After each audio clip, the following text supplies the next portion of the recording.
now it was time for the big moment. It was time to start mining and finally earn some well-deserved bitcoins. So let's boot the Game Boy and wait for the mining ROM to load. Now let's start the miner on the computer, wait for it to transfer the data, and yes, it's working. The Game Boy received all required data and is now happily chugging along.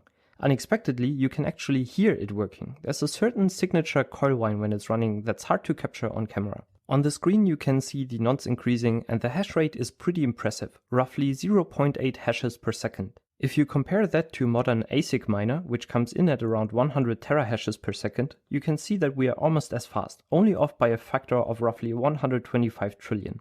At this rate, it should only take us a couple of quadrillion years to mine a Bitcoin. And remember that ASIC miners use a ton of power, while our Game Boy simply runs on 4 AA batteries. Big success. Now to see whether the Game Boy miner is really able to mine blocks, I've also set up a new empty Bitcoin blockchain with a very low difficulty. And the Game Boy is indeed able to successfully mine blocks for it.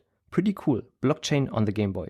Obviously, mining Bitcoin on a Game Boy is everything but profitable, but I learned a lot of things while building this and definitely had a ton of fun. By the way, if you want to experiment with the Game Boy hardware, you can now order the Breakout and ROM cartridge that Live Overflow and me showed in our Game Boy series a while ago. You can find the link to that in the description.